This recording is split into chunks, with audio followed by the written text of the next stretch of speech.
Hello, welcome back to episode 4 of the Jamie Files podcast. Still going strong with this heat wave, which I've gotten used to.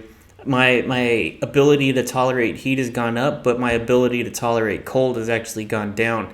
But I don't mind this heat wave so much because, one, it keeps you warmed up, so it's good weather for working out. You sweat a lot, so you're always cleaning, and you're always cleaning out your body. And that's an important thing. A lot of people will pay a lot of attention to keeping things clean. They do their laundry, they shower, they clean their houses, they love cleaning their cars, they clean the bathrooms. Everything is always kept clean. But a lot of times people neglect cleaning their soul, cleaning their bodies, and cleaning their minds. And I have found that the best way to do that is just any type of rigorous exercise workout where you sweat. And you purge and sweat and do it again. And that to me is how you clean the mind and body and spirit all at once. And it doesn't matter what you do. You can choose anything you want as long as it's rigorous and you sweat. But I want to talk today about cleaning the mind and things like that, because a lot of people have opinions, and people have always had opinions since the beginning of time. And it's often thought of that it's a good thing to have a lot of opinions. You may have heard that saying that if you don't believe in something, then you'll fall for anything, something like that. And there's a whole bunch of these aphorisms that get repeated over time, and a lot of them are just not true anymore. They sound cool and people still repeat them, but that's one of those ones that I don't agree with, where they say if you don't believe in something, then you'll fall for anything. And I could see, I get what they mean, but it's not true, because I have found that the fewer opinions you have, the better off you are, because you really don't know. You're not God. And so most of the time when people have opinions, they don't have the whole picture. They have a small section of the story, and that's what they're forming their opinion on. So just look at how people who pay a lot of attention to the news and the media, and they follow these stories, they choose which narrative or which opinion makes sense to them, or which one emotionally tugs on their heartstrings, and they go and support a certain narrative. They continue watching the news, and they get wrapped up in this opinion, which many other people share, because it's all being designed by the programs. That's why they're called programs. Obviously, they're not programming the TV. They're programming you, the viewers, to show you what you want, to form your opinion. And so all of these geopolitics going on, like everybody has an opinion on one thing or another, but a lot of it really is just a matter of opinion. And so, and let me give you an example, like insurgent. So in America, we will call freedom fighters insurgents. And I guess to the U.S. military, they are insurgents. But to them, if you were to go talk to them and get their world perspective, they're fighting for their freedom. So from oppression. So now people will hear me say that, and they're going to wonder which side of the fence I'm on. And I'm on none of it. Like, that's my whole point. I'm not on any side of anyone, because I can only control what's relevant to my own life within my own radius, because the world wasn't connected like this before. This is a fairly recent development where the whole entire world is connected, but originally everybody is just managing their own inner circle and their own space and their own lives. It's like if you're a writer, if you're a storybook writer, you're concerned with publishing, with your imagination, with the characters in your story. What's your writing process? What kind of apparatus do you use? You're fully 100% involved with writing, being that you are a writer. And sure, there's news, and people can watch events that are happening around the world and get a sense of that, and again, form their own opinions. But what I'm seeing a lot lately is people are getting, and even people I know get so wrapped up into movements. And I have friends from all different sides of the political spectrum, and a lot of them just get wrapped up in all of these, what I call the minutia, the images that are coming through the television screen in your phone. And I had given an example about this in a previous video, but if you think about Plato's Allegory of the Cave, Plato's Allegory of the Cave is a story, which I've mentioned this before, but it's basically, there's this dark cave, and there's all these slaves that are chained to the wall, and they've never seen the surface. So for all they know, the cave is reality. They don't know that there's actually a surface, and there's trees and sunlight and animals on the surface. For all they know, the cave is reality. That's the world. And it's reiterated, it's reinforced, this reality is reinforced by, I guess you could call them the masters, who are behind the slaves, and they walk back and forth carrying things all the time, so the slaves can see their shadows going back and forth, and so they assume the shadows that they're seeing are people, and those are the other denizens of the cave, and this is how it is. This is where humanity resides. But one day, one of the slaves has to go to the surface. I forgot exactly how, but he somehow makes it to the surface. And as soon as he gets there, he's in shock. At first, the sun scorches his eyes. He can't believe what he's seeing. It's like amazing. There's a blue sky. There's sun, trees. He's seeing all of it, the mountains, and he can't believe it. And it's absurd. And when he goes back to the other slaves to tell them what he's seen, looking all wild-eyed and crazy, of course they don't believe him. They don't believe him. And they think he's a lunatic. And that's pretty much the moral of the story, is that when the truth is, it may be unbelievable.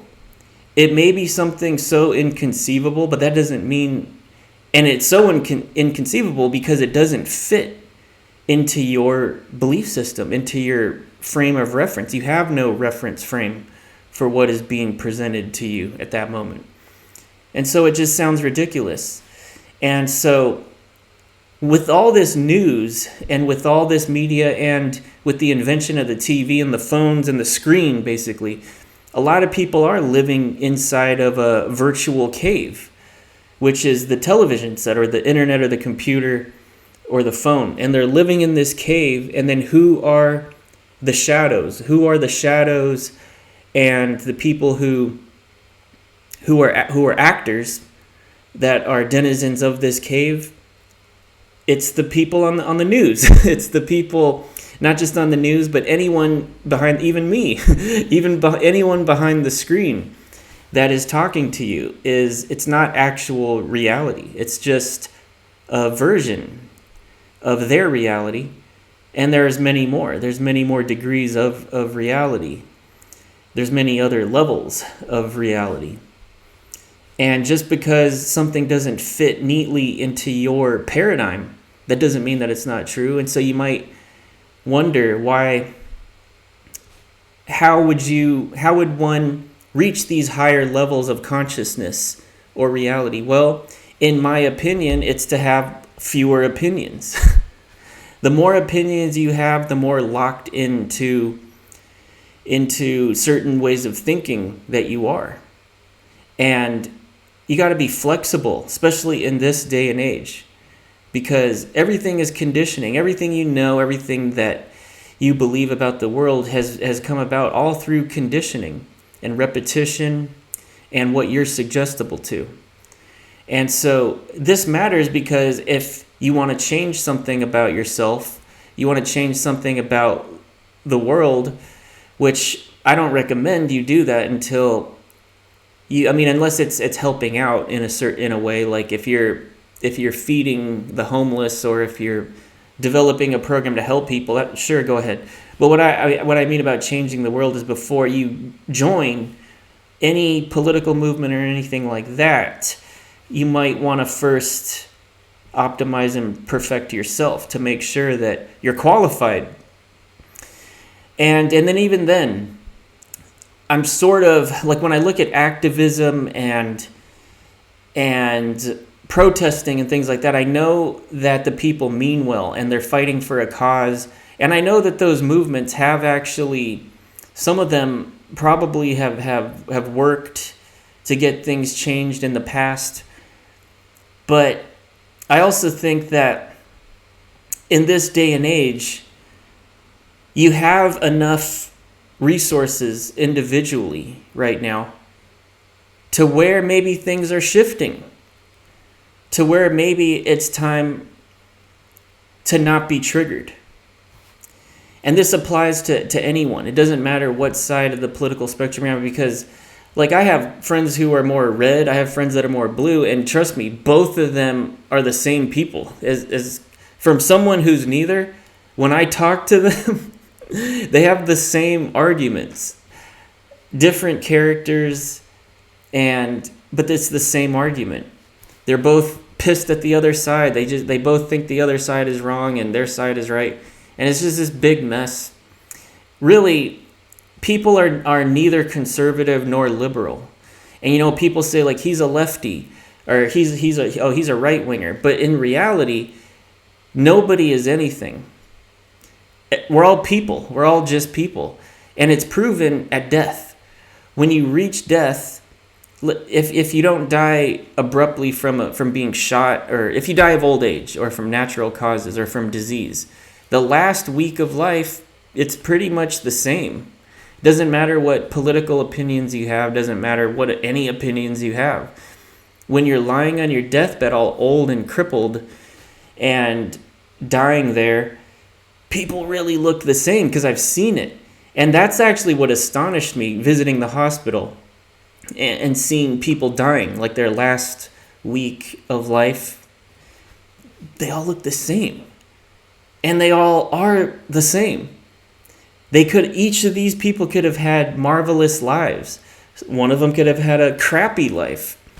But in that last week, they equalize. So death is a great equalizer, just like the sun is a leveling force amongst the universe. And that's why it's the Father in a lot of religions and in a lot of pantheons. The sun is the Father of the universe, and that's why it is a leveling force. There's distinctions and differences to everything, but the sun levels everything. So does death. And so the ultimate reality is none of your damn opinions really matter, and they're going to change from time to time. And keeping a flexible mind is actually better for you. And so before you judge, and I guess this is the next thing, is that it keeps you less judgmental, because when you judge others and you don't give people a fair shake and you just judge them and you say they're this way or that way, you're really shortchanging yourself. Because if you were to put the same amount of scrutiny on your own life, you will see that there's probably many times where you did the same thing as them, the person you're judging. And because we're all people, we're all humans, and we're all suffering on this planet in some way, shape, or form. And it can be in any way, shape, or form. Like, people often look at people with money, with lots of money, and they think, oh, they don't have any problems or anything like that. But they still do have problems. Everything is a problem. You could have an illness. You could have lots of money and then have an illness or something. You could have, like, there was this house that I used to drive by all the time. It's like this huge house and big mansion. I always wondered, like, who lives in there. And I just wondered, like, wow, those people, they got it made. Whoever lives, they have it made. And but then one day I found out that the husband actually shot the wife. So that doesn't sound like that great a thing. And so wealth, success, happiness, it's whatever you want it to be. It's whatever makes you happy. But that's why I always preach health and fitness, because no matter where you are in life, think about this. Like, people save up money. No matter where you are in life, you can feel good. So people will save up money. They'll work really hard. They'll save up all this money all so they could go to an island and just sit on the beach and enjoy the endorphins and the negative ions from the waves crashing on the shores and sipping fresh pineapple juice out of a coconut shell and just soaking in all the endorphins from the sunshine. They save up all their money to do that. But that's something you could just do even if you were homeless. You could do that even if you're homeless.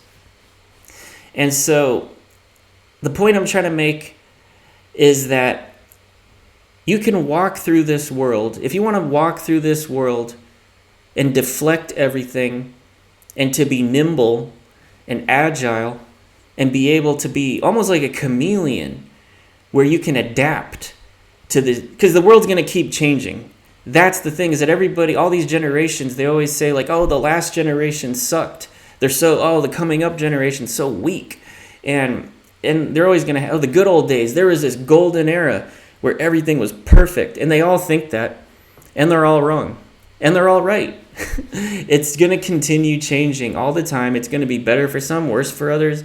But if you don't have any opinions about any of it, and you can see it from the big picture, and you stay nimble, adaptive, and flexible, then it doesn't really matter what happens. For every disaster, there's another emergence of something great. For every crisis, there's an opportunity. So these are things that have always been a part of this story, the Earth story, and it's still gonna continue to be the Earth story. And really, the only question you got to ask yourself is who are you in the story? And it's going to change. Which character are you going to be for this episode, and then for next episode? Everything's an episode. It's just like when we were having the pandemic. That was like a whole saga. That was a long ass episode where the world went through the pandemic, and then the George Floyd, the protests, and all that stuff. And then now we're emerging into this other sci-fi episode of reality. And maybe space travel is going to be up there. Or maybe we'll have World War III. To me, it doesn't matter. Like that's what I'm saying, is I'm down for World War III. I'm down for another pandemic. Like, it's fine.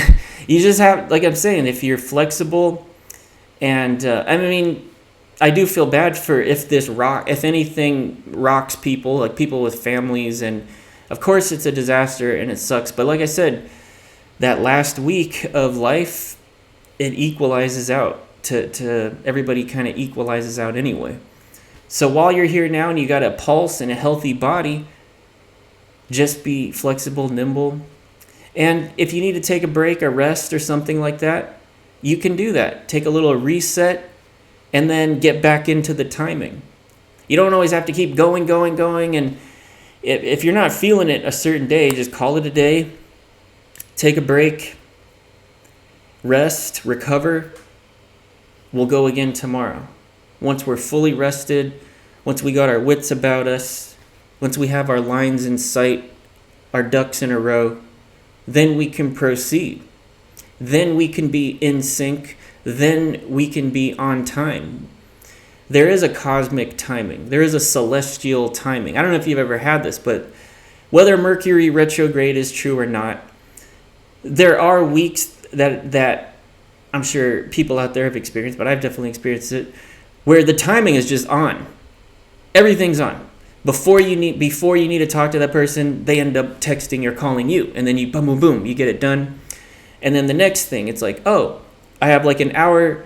I have an hour before something starts. Oh, this is the perfect time to finish that email, or to get in a protein pack. Perfect. I already have one leftovers from earlier. It just, things click and fit together, and the timing is perfect. I've also had weeks, as have many, where the timing is totally off. And so the secret is timing.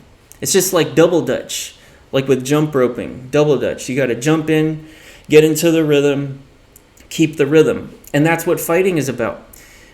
in a fight, in a boxing, anything like that, it's all about rhythm. It's all about establishing your rhythm, breaking the other person's rhythm. They're trying to establish their rhythm. You break their rhythm, then you impose your rhythm, and hopefully you land enough shots to where they can't break your rhythm. And you do that to life too. You impose your rhythm, your heartbeat, your wavelengths. You bring the passion, you bring the energy, you bring the wave functions to the project, to your life. And then you set the pace. I'm going to set the pace. And then the planet, as it's turning, as it's revolving around this sun, as it is rotating, it has a rhythm and it has a heartbeat and it has wave functions and waveforms too. That's why when you establish yours and it can fit inside this pattern with the planet, you get that synchronicity and that cosmic timing and, well, it was meant to be, it was destiny. And that's really what it is. And so even though I said don't have any opinions, that is not to say you can't have beliefs. Beliefs matter a lot. Believing in something definitely matters. When I'm talking about opinions, I just mean things that don't concern you. Opinions on things that don't concern you. For things that concern you, that are you, definitely belief is powerful. It's probably it's the prerequisite. I don't even want to say it's powerful, but it's the prerequisite. You got to believe in it. And it even helps to believe in something bigger than yourself. So let me give you an example. Like a person who has children and their children are trapped in a car and the car is on fire and the car might explode. Normally, someone may not think to go running into that car, even if they had something really valuable, a material possession really valuable in there, like a $1 million diamond in there. They probably wouldn't run into that car. But if their kids are in there, they're not even going to think about it. They're going to go rush into the fire. So oftentimes when we think about doing things for ourselves, it's not as powerful as if we think about doing things for a greater power. And just think about that, like even religion or your family or your kids or for whatever it is, the dying wishes of someone that you made a promise to, or for whatever. The point is, yourself, just your ego, is not as motivating a force or is not as powerful as when you believe in something bigger than yourself. So beliefs are good, and beliefs that pertain to you are great. But having too many opinions, filling up your head with, I have an opinion on this, I have an opinion on that, and I have an opinion on that person, it's not good. And it's not for good conversation either. It's not having a flexible mind. Having a flexible mind is one of the major attributes of this day and age, in this digital age.